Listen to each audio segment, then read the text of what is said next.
Halo guys, bagaimana kabar kalian hari ini? Mudah-mudahan tetap semangat, sehat jiwa raga.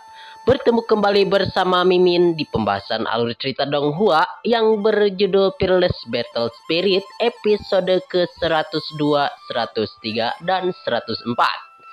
Seperti biasa buat kalian yang belum subrek, bantu tolong subrek dulu dan nyalakan loncengnya biar gak ketinggalan lagi update terbaru dari channel Lengkomopi. Namun mohon maaf yang sebesar-besarnya dikarenakan Mimin beberapa hari yang lalu tidak bisa update ke channel Lengkomopi. Dikarenakan channel Lengkomopi ini selalu terkena dolar kuning ya geng. Jadi untuk itu Mimin mohon bantuannya kepada kalian semua untuk membantu channel Lengkomopi 3 dengan cara like, comment, and subscribe ya geng.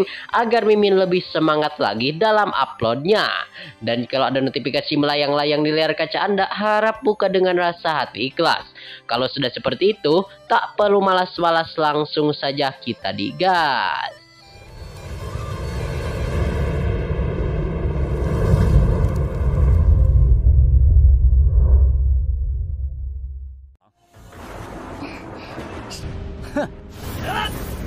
Pada kesempatan hari ini kelihatan 4 klan besar ia telah melaporkan kepada Chinan.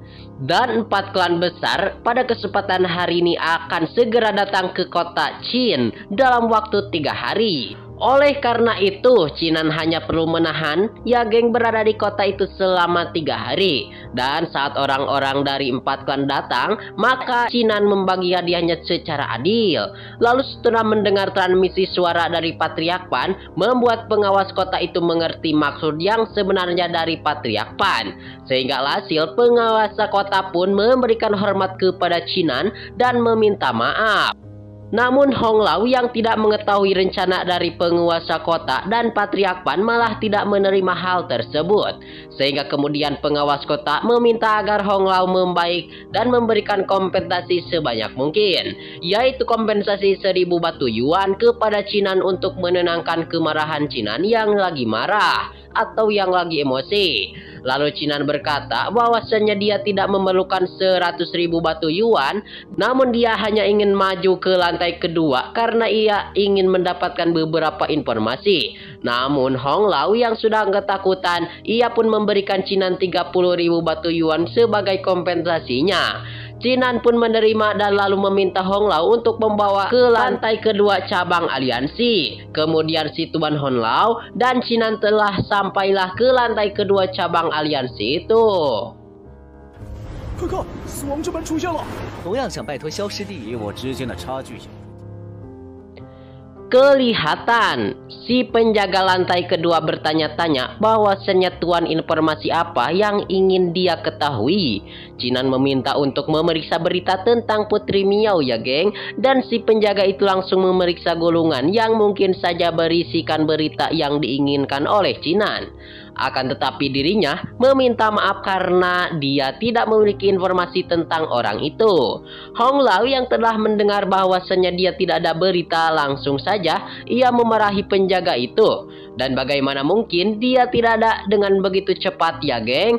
Dan lagi pula ia tidak akan memberikan pelajaran kepada Chinan. Chinan berkata bahwasannya tidak apa-apa jika tidak ada informasi yang penting. Hong Lau meminta kepada Chinan janganlah khawatir karena beberapa informasi hanya bisa diakses oleh beberapa orang. Dan orang itu sedang pergi dan dia akan kembali beberapa hari lagi. Oleh karena itu, kenapa Anda tidak kembali lagi nanti? Chinan barulah paham, namun tiba-tiba Chinan mengerutkan kening karena dendam antara dirinya dan aliansi tidak bisa diselesaikan. Alhasil Chinan pun merasakan ada hal yang begitu mencurigakan di tempat itu. Lalu setelah keluar dari lantai kedua, pemimpin keluarga Pan yang diketahui bernama Pang Hao, ia bertanya-tanya kepada Chinan. Lalu Chinan menjawabnya bahwasannya dia akan pergi ke pegunungan Hapenli dengan untuk meningkatkan kultivasi yang ada di dalam diri Chinan. Namun sang penguasa kota yang diketahui bernama Je Wuming, dia tiba-tiba menyerang kepada Chinan saat berkultivasi di gua itu. Dan gua Biyuan dibuka sekali dalam setahun. tahun, dan itu akan dibuka selama 3 hari. Pan Hao menjamin bahwasannya jikalau Chinan berkultivasi di sana, maka kultivasi Chinan akan meningkat dengan begitu pesat. Chinan begitu paham dengan Gua Biwan ini, akan tetapi Chinan mengerutkan keningnya kenapa mereka berdua terasa aneh. Dan mengapa mereka berdua sesaat begitu aneh dan begitu baik di hadapannya. Lalu tiba-tiba kelihatan Chinan langsung mengeluarkan kekuatan mental yang ada di dalam dirinya. Sehingga kelihatan si Tian Xiao pun terhempas ya geng ke belakang hanya dengan aura spiritual yang ada di dalam diri Chinan. Hal itu membuat si Tian Xiao yang sangat lemah itu karena dipermalukan langsung di hadapan kelihatan si tuan muda Yao itu sangatlah lemah karena ia langsung dipermalukan di hadapan banyak orang oleh Chinan. Sehingga dirinya pun memutuskan untuk memberikan pelajaran kepada Chinan dan akan melayangkan serangan balik yang begitu kuat. Akan tetapi sebelum dirinya bisa menyerang, tiba-tiba Juminglah muncul dan lalu menghentikan si tuan muda itu.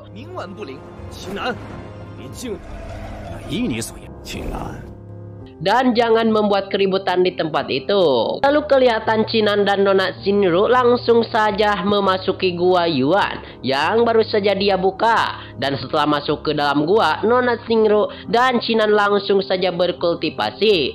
Dan saat itu Chinan menyadari bahwasanya tempat ini menyerap energi spiritual dari luar dimensi, sehingga kesempatan ini adalah kesempatan yang bagus. Kemudian si pemuda itu langsung menantang kepada Chinan untuk menampilkan martial spirit yang ada di dalam diri Chinan. Bahwasannya apakah martial spirit yang ada di dalam diri Chinan apakah lebih hebat dari dalam dirinya. Dan menurut si pemuda itu, siapakah martial spirit yang paling hebat? Lalu melihat itu, si Nona Xingru sangatlah marah karena mereka berdua menggunakan martial spirit untuk mengurangi kecepatan penyerapan dari saudara Chinan. Akan tetapi Chinan tidak menganggap hal itu serius. Karena kemudian Chinan menantikan dan memperlihatkan martial spirit yang begitu kuat. Dan sambil berkata maaf, tetapi lalu si pemuda melihat Chinan yang memiliki martial spirit di tingkat 6 kelas bumi, membuat si Tian Xiao, ia pun panik ya geng, dan terkena mental. Mereka pun terkejut tidak menyangka bahwasannya orang biasa dari domain yang lebih rendah, ia tetapi memiliki martial spirit yang mengerikan. Sehingga dengan hanya satu ayunan tangan dari martial spiritnya, kelihatan kedua martial spirit milik Tian Xiao, ia pun panik ya geng, kesusahan dan jadinya kalah. Chinan pun berjalan ke arah mereka berdua dan sambil berkata, sekarang mah kalian berdua sudah tahu siapakah yang lebih hebat dan yang lebih kuat. Si Tian Xiao dan ia pun panik memahami kesenjangan antara diri mereka dan Chinan. Sehingga mereka berdua mengakui hal kekalahan tersebut. Selanjutnya Chinan terus-menerus menyerap energi Yuan atau energi spiritual yang ada di gua itu.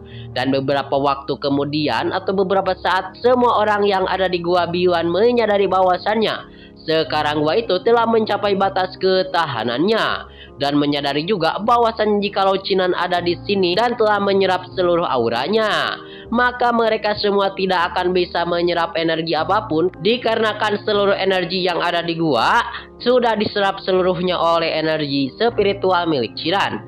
Alhasil semua orang sudah sepakat bahwasannya mereka semua harus melaporkan hal ini kepada keluarga penguasa kota dan juga penguasa keluarga Fan, agar mereka bisa menghentikan Chinan. Karena Chinan bisa menyerap semua energi, karena energi dari gua itu diserap semuanya oleh Chinan, maka sesuatu yang berbahaya mungkin saja akan terjadi jikalau semua energinya habis oleh Chinan.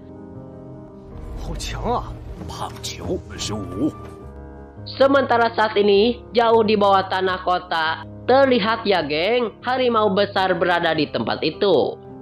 Dan harimau itu pun merasakan siapakah yang menyerap semua energi yang ada di gua Biwan. Kata monster harimau besar itu, dirinya pun meraung dengan sangat marah. Di saat yang bersamaan, seketika saja rumah kediaman di mana kelihatan rumah-rumah bergetar dengan sangat keras. Mereka berdua tidak mengerti apa yang sedang terjadi saat ini.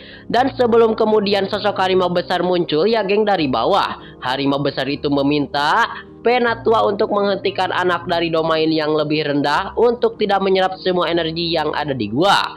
Namun menurut harimau itu mereka hanya bisa menahan selama 3 hari lagi. Dan tidak lama setelah itu ya geng, Penatua datang dengan tergesa-gesa dan tidak sabar dan ingin melaporkan kepada Jiwumin bahwasannya Chinan memiliki mantra spirit tingkat luhur. Dan Gua Bion tidak akan bisa lagi menahan penyerapan dari Chinan, maka mereka semua harus segera menghentikan penyerapan Chinan, karena jikalau tidak akan mempengaruhi seluruh kota. Namun kelihatan ia tidak bisa mengabulkan permintaan mereka berdua, karena sekali Gua Bion dibuka maka itu harus beroperasi selama 3 hari penuh. Dan bagaimana bisa acara ini dihentikan dengan di tengah jalan? Lalu kelihatan di sisi lain mereka semua akan menangkap Chinan ya geng. Walaupun hari belum 3 hari, singkatnya cerita 3 hari pun telahlah tiba. Terlihat Chinan yang berkultivasi di dalam gua selama 3 hari sudahlah selesai. Akan tetapi Chinan masih belum bisa membuat kepastian yang sempurna. Alias Chinan harus menggunakan harta karun yang dia dapat dari teras kematian. Sehingga setelah Chinan menyerap harta karun itu, seolah-olah dia akhirnya akan benar-benar sempurna. Dan dia sudah memasuki tahap akhir. Dan sudah waktunya bagi Chinan untuk memicu kesengsaraan guntur surgawi untuk menerobos ke ranah yang lebih tinggi.